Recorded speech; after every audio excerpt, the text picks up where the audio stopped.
Faites comme David. Enlevez votre robe de roi. Amen. Amen. Amen.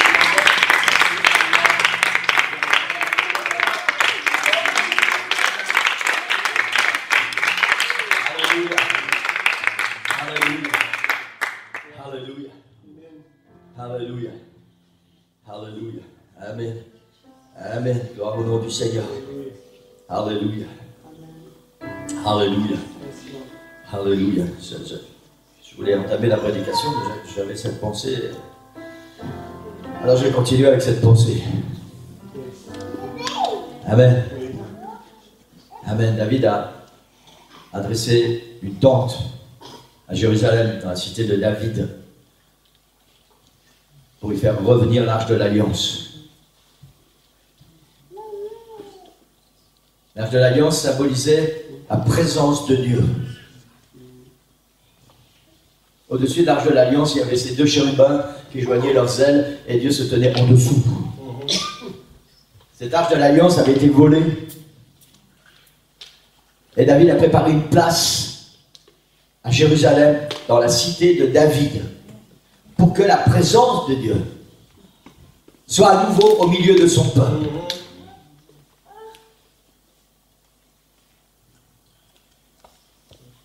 Et la Bible dit que, vous savez, les choses sont tellement étranges. Une des femmes de David, c'était Michal, si les souvenirs sont bons, ou Milka. C'était une des filles du roi précédent, Saül. Une des filles du roi précédent. Une princesse. Une princesse. Vous savez, ces princesses, elles ne peuvent pas faire ce qu'elles veulent. Elles ont un rang à tenir. Elles ne peuvent pas s'habiller comme elles veulent. Elles ne peuvent pas rire comme elles veulent. Elles ne peuvent pas être en compagnie de n'importe qui. Parce qu'elles sont princesses. Parce qu'il y a un protocole. Vous savez, nos petites princesses belges, là, et nos petits princes, ils sont tellement malheureux. Et puis cette princesse, voilà qu'elle devient l'épouse du nouveau roi. Maintenant, elle n'est plus princesse. Vous savez, le protocole, elle montait d'un grade. Avant, elle était princesse, donc très attention. Hein.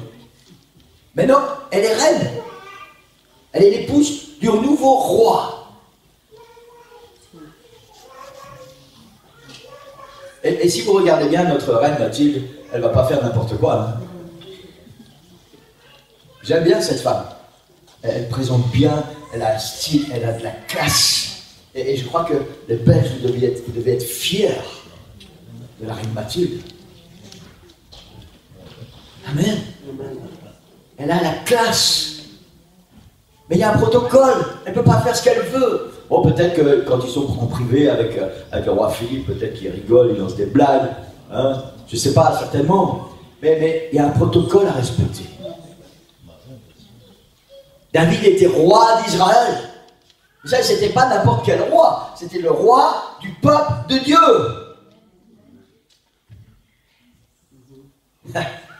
Mais il y avait quelque chose avec David, pas comme tout le monde.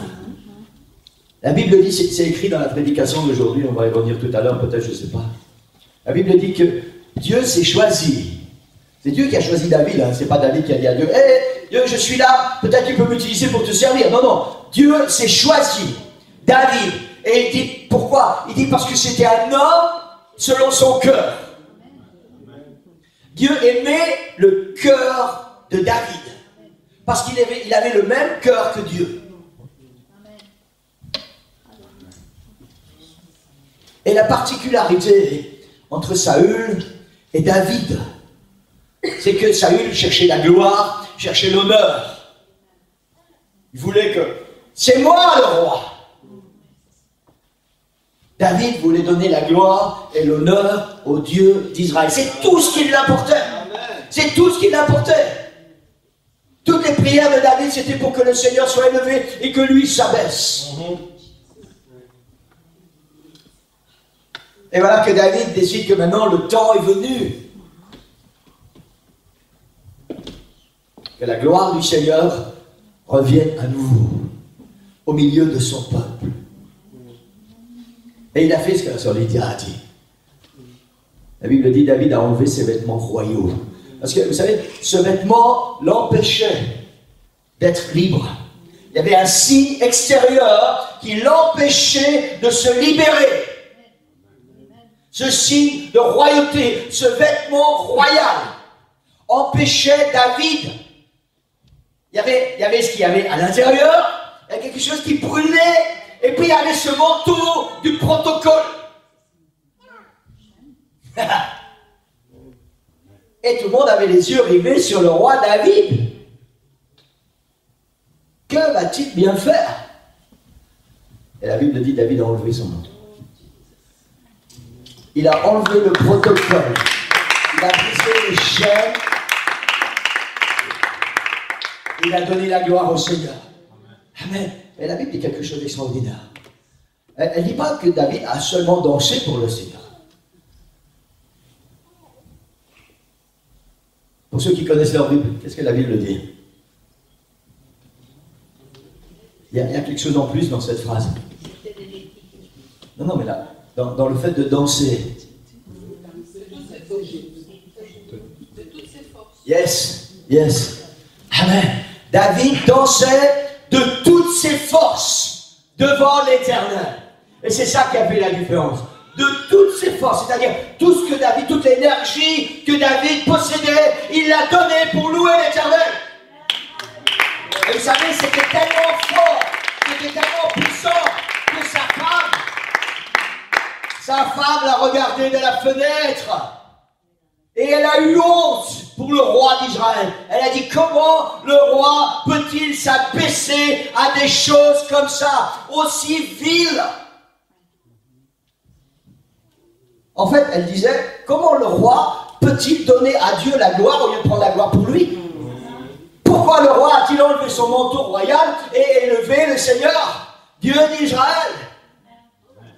C'est ça que cette femme était en train de dire. Et quand David est rentré, cette femme, elle lui a dit, mais tiens pas honte, je t'ai regardé par la fenêtre. Les sœurs, arrêtez de regarder par la fenêtre. Parce qu'il ne faut pas regarder. Et les frères aussi.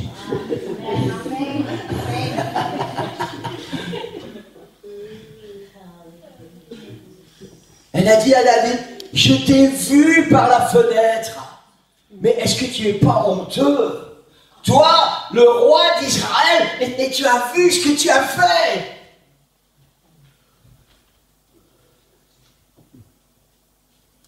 Et David lui a dit, je veux m'humilier encore plus. Je veux m'abaisser encore plus pour que lui soit élevé. David savait très bien que s'il voulait être un bon roi pour bien diriger le pays de l'Éternel, il fallait que Dieu ait toute la gloire, qu'il ait tout l'honneur et qu'il puisse tout lui donner. Et il a dit, je veux m'humilier encore davantage. Alléluia. Alléluia. Vous savez, parfois dans nos églises, on n'ose pas parce que ceci, on n'ose pas parce que cela. Hein, parce que peut-être on vient d'avoir une promotion au travail. Les gens ne savent pas, mais nous on sait, alors on arrive à l'église, on doit ouvrir le bouton là, parce que... Ah, il y a la promotion là, ou on vient d'acheter une grosse voiture. Hein? Vous savez, le jour où je vais enfin avoir mon gros 4x4 dont je rêve. Je vais acheter un super beau costume avec des super belles chaussures, une montre en or, et je vais rentrer dans l'église.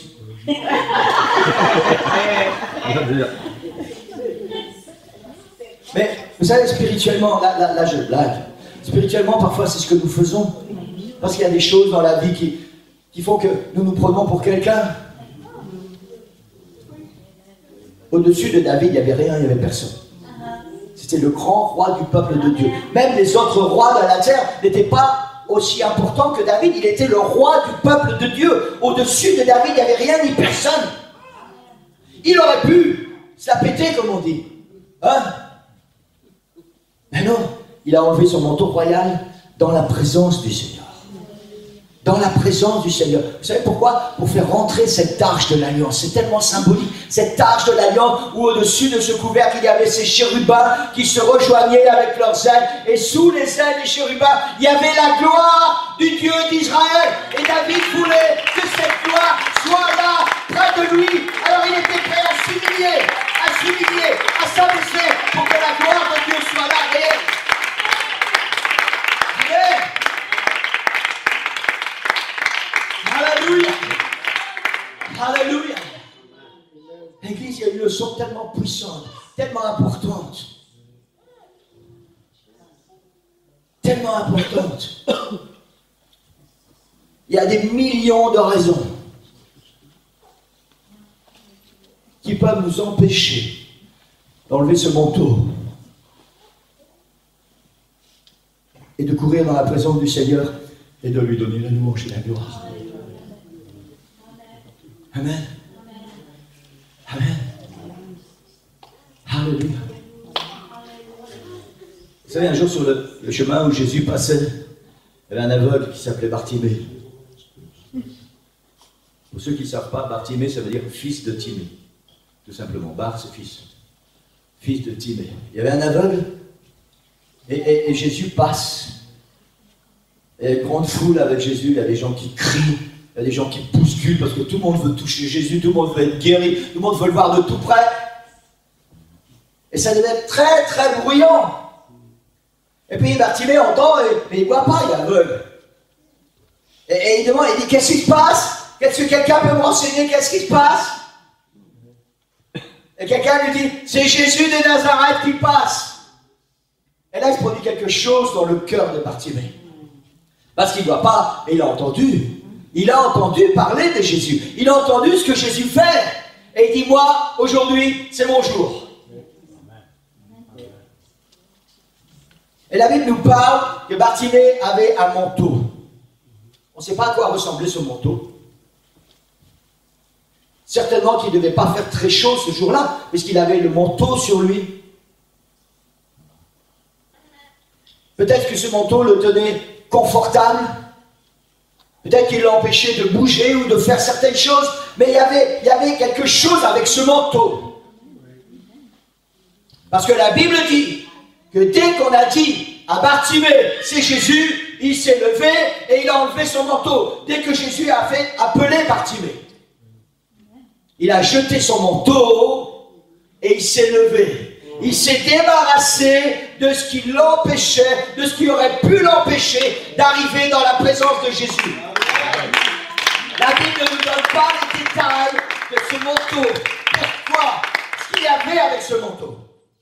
Mais il y avait quelque chose qui a fait que Bartimée a dû se débarrasser de ce manteau.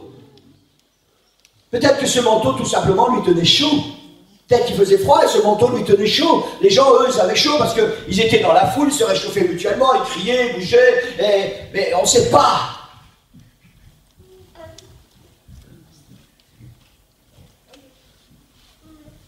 Bartimée a commencé à crier, il a dit, Jésus, fils de David, aie pitié de moi.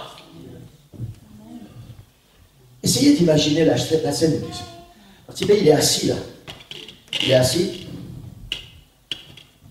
Jésus passe, cette foule passe. Il a son manteau sur lui. On ne sait toujours pas à quoi servait ce manteau, mais il a ce manteau. Et Bartimée, qu'est-ce qui se passe? Qu'est-ce qui se passe? C'est Jésus qui passe. N'oubliez pas que Bartimée, il est aveugle. Alors, il ne sait pas où est Jésus. S'il est en tête de cortège, s'il est dans le milieu, s'il est derrière, il ne sait pas où est Jésus. Il y a une grande foule, les gens crient, il ne sait pas s'il va être entendu. Et la Bible dit, il a commencé à crier. Jésus, fils de David, aie pitié de moi. Il est toujours là, il est toujours assis, et il a toujours son manteau sur les épaules. Jésus, fils de David, aie pitié de moi. Et les gens disent, chut. Peut-être même, il y a des gens, ils lui ont dit, ça ne sert à rien que tu cries, tu sais. Tu entends la foule, Jésus ne va même pas t'entendre. Vous connaissez votre Bible? Bartimée a crié encore plus fort. Jésus, fils de David, aie pitié de moi.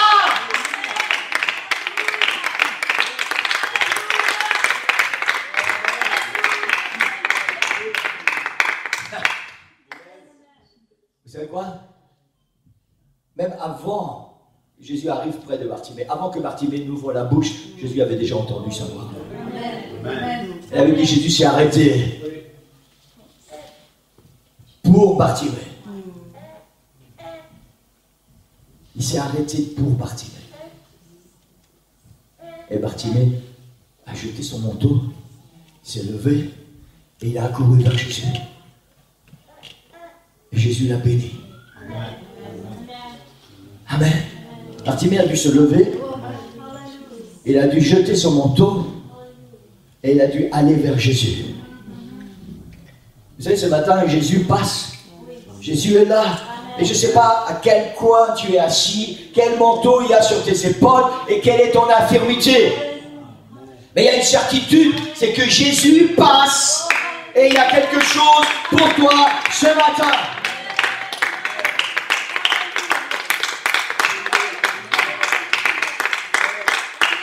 Il y a quelque chose qu'on doit savoir, c'est que Jésus a déjà fait le premier pas. Il est là et il passe, il est présent. Maintenant, toi, tu dois aussi faire quelque chose. Tu dois élever ta voix, tu dois crier vers le Seigneur, tu dois jeter ton manteau. Je ne sais pas ce qui t'empêche ce matin d'aller dans la présence du Seigneur, mais tu dois jeter ce manteau, tu dois te lever et tu dois accourir dans la présence du Seigneur pour que le Seigneur puisse ouvrir tes yeux. Quelle est ton infirmité ce matin? Est-ce qu'elle est physique? Est-ce qu'elle est spirituelle? Est-ce qu'elle est morale? Lève-toi, jette ton manteau et viens dans la présence du Seigneur. Que veux-tu que je te fasse? Jésus lui a dit. Et elle a dit que je recouvre la vue. Que je recouvre la vue. Alléluia. Alléluia. Vous savez, parfois on attend, et on prend Jésus pour notre serviteur, pour notre valet. Il dit non, le Seigneur sait très bien que je suis assis, que je suis malade, que je ne peux pas bouger, et il y a ce manteau là qui m'empêche de faire ce que je voudrais. Et le Seigneur, il le sait très bien. Mais bien sûr que le Seigneur, il le sait très bien. Mais bien sûr que le Seigneur le sait très bien. Mais le Seigneur, il veut que tu fasses plusieurs choses ce matin. Il veut que tu te lèves, il veut que tu jettes ce manteau et que tu arrives dans sa présence. Parce que lui est déjà venu jusqu'à toi. Maintenant, c'est à toi de faire quelque chose. Arrête d'attendre que le Seigneur fasse des choses qu'il a déjà fait. Il a déjà fait. Alléluia. Alléluia. Lève-toi, jette ton manteau, viens dans la présence du Seigneur et entends sa voix. Qu'est-ce que tu veux que je te fasse? Alors dis-lui simplement, Seigneur, j'ai besoin de ça. Alléluia. Alléluia. Alléluia. Alléluia. Le Seigneur passe pour toi ce matin. Le Seigneur passe pour toi. Alléluia. Alléluia. Ce serait dommage que le Seigneur va s'éloigner après. La réunion va terminer, le Seigneur va s'éloigner et tu seras toujours assis avec ton manteau sur les épaules et aveugle. Ça serait dommage, Église.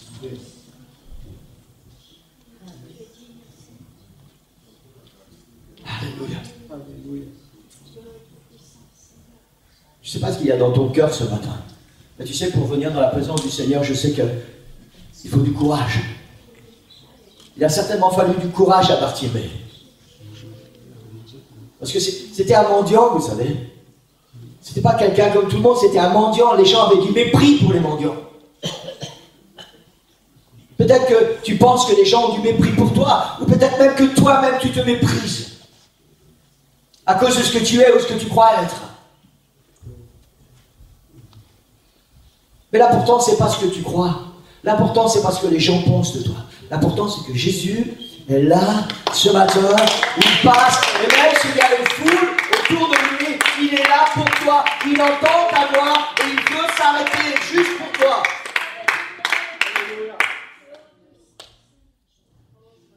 Église, je parle à quelqu'un ce matin.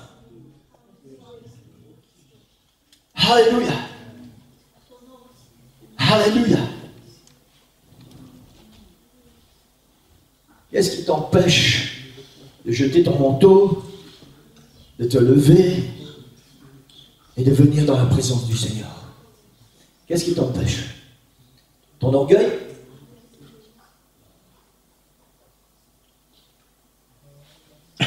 ton amour propre, peut-être le manque de pardon,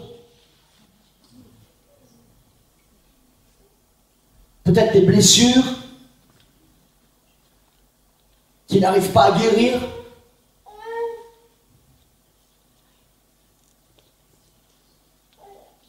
Peut-être le monde qui a pris une place importante dans ton cœur. Et tu n'y arrives plus, tu voudrais, mais tu n'y arrives plus. C'est quoi ton manteau? C'est quoi ton problème ce matin? C'est moi vous dire qu'il n'y a rien qui est impossible au Seigneur. Peu importe ce que représente ton manteau ce matin, le Seigneur veut s'en occuper. Il veut s'en occuper. Il veut que tu puisses voir. Alléluia. Le Seigneur passe pour toi ce matin. L'église, il y a quelque chose de spécial dans ce lieu aujourd'hui. Le Seigneur passe pour toi. Parce qu'il veut que tes yeux s'ouvrent. Il veut que tu vois. Il veut que tu sois guéri. Il veut que tu sois libéré. Peut-être il veut que tu puisses te pardonner à toi-même.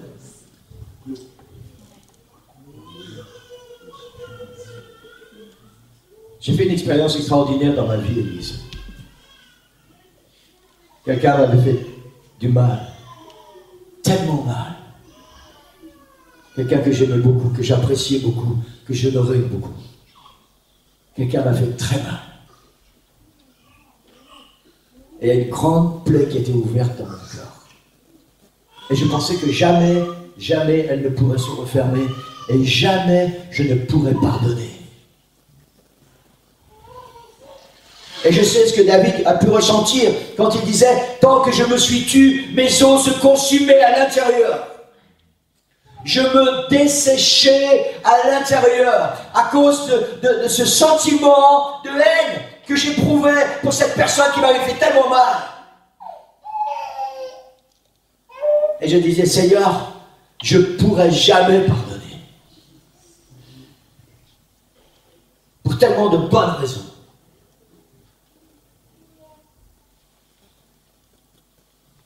Un jour, je vous ferai écouter ce chant. J'étais encore indépendant. J'étais sur un chantier, j'étais à genoux, j'étais occupé à placer des parquets en chaîne, je ne pourrais jamais oublier. J'avais mon MP3 et j'écoutais la musique. Et pour ceux qui connaissent, j'écoutais Philippe Kourou. C'est lui qui passait à ce moment précis. J'avais déjà entendu cette chanson, parce que vous savez, le MP3, au bout d'un moment, quand vous avez mis 4, 5, 6 heures de musique, là c'est les mêmes chansons qui reviennent. J'avais déjà entendu cette chanson plusieurs fois. Et à chaque fois, il y avait un impact, et chaque fois, le Seigneur me parlait. Et le Seigneur m'appelait. Et puis l'appel du Seigneur restait sans réponse. Ce jour-là, j'étais à genoux. Et il y a ce chant qui vient. Et les paroles du chant, c'est « Par le pardon ». Il dit « Même si tu as trop souffert, même si tu penses que ça ne pourra jamais être réparé, par le pardon, tu peux tout recommencer. »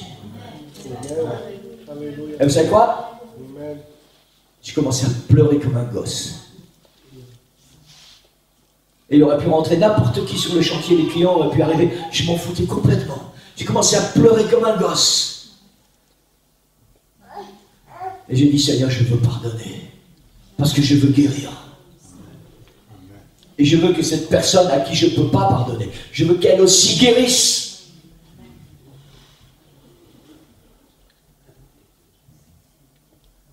Et à partir de ce jour, j'ai commencé à revivre.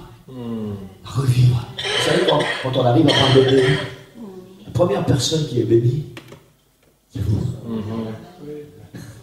La première personne qui est libérée, c'est vous. Et ensuite, parce que vous avez pardonné, vous donnez l'opportunité à la personne qui vous a blessé, elle aussi, de pouvoir être guérie. Amen. Et ça a été beaucoup plus loin dans ma vie, Église. Parce que je ne voulais pas juste dire, oui, ok, Seigneur, je pardonne. Vous savez, entre dire, Seigneur, je pardonne, et puis arriver dans les faits,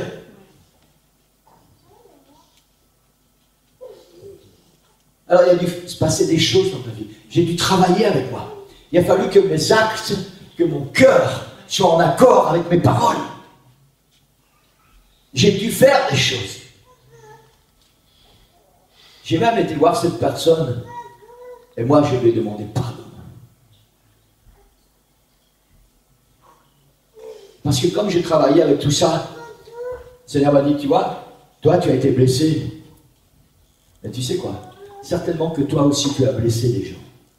Et peut-être qu'il y a des gens qui ne savent pas non plus te pardonner. Et il y a, vous savez, le film de votre vie qui rebobine à l'envers. Et le Seigneur, à un moment, il arrête le film. Là, tu as fait mal à quelqu'un. Là, tu as blessé quelqu'un. Et le film continue à l'envers. Là. Et ça continue. Je dis, Seigneur, c'est pas possible. Et j'ai dû moi aussi aller voir certaines personnes et demander pardon. Parce que le Seigneur m'a révélé que moi aussi je l'aurais fait mal.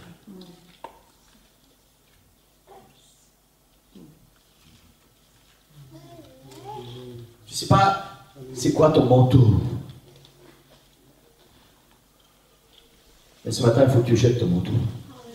Il faut le jeter là, parce que tu dois aller voir Jésus, tu dois aller tout près de Jésus. Jésus a quelque chose pour toi.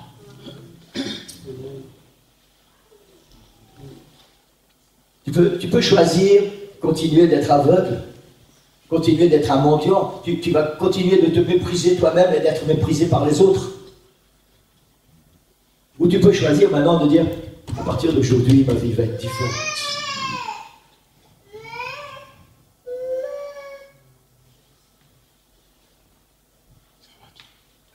Amen. Alléluia. Je veux qu'on puisse tous se lever. Je ne vais pas prêcher ce matin. De toute façon, c'est déjà fait.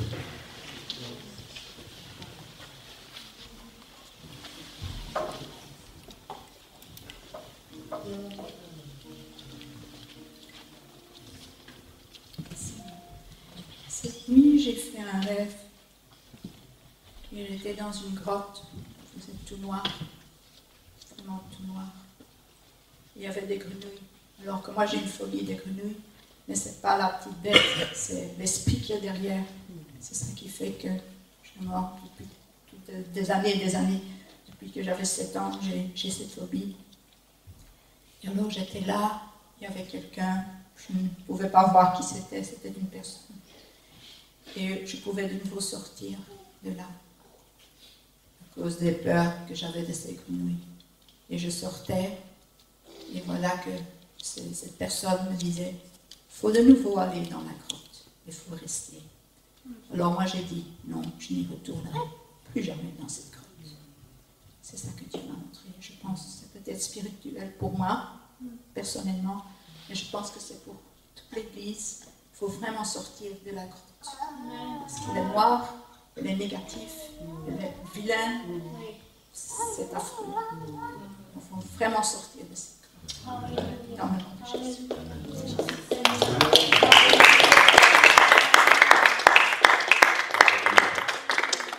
Alléluia. Alléluia. Je sais que le Seigneur parle ce matin. Est-ce qu'on peut fermer nos yeux, Église?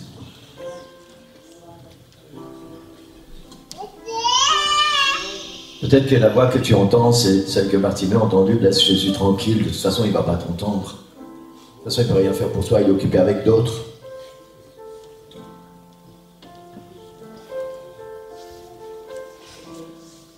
Alors tu dois continuer à crier plus fort. Vous savez, parfois, c'est pas seulement dans notre âme, c'est pas seulement à l'intérieur qu'on doit crier. Parfois, il y a un cri qui doit littéralement sortir de notre gorge. On doit crier au Seigneur. Aie pitié de moi. T'inquiète pas pour ceux qui sont autour.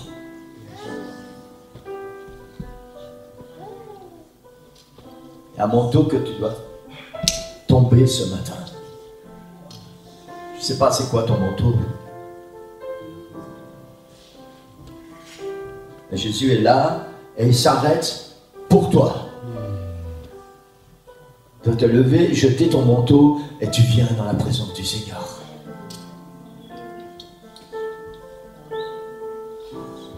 Je ne Je ne sais pas ce qu'il y a dans ta vie et qui te consume à l'intérieur.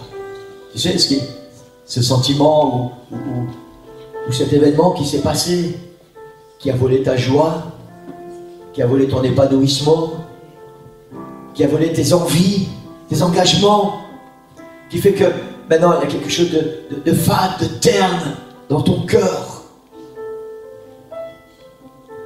Tu n'as plus envie.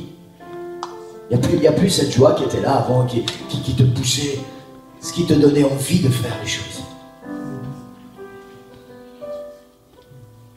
Ce manteau-là, il faut le jeter ce matin. Il faut le jeter.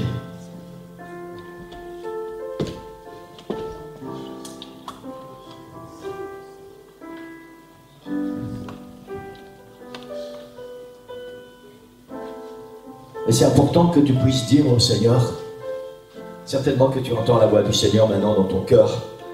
Jésus qui te dit, que veux-tu que je te fasse? Qu'est-ce que tu attends de moi? Qu'est-ce que tu attends de moi?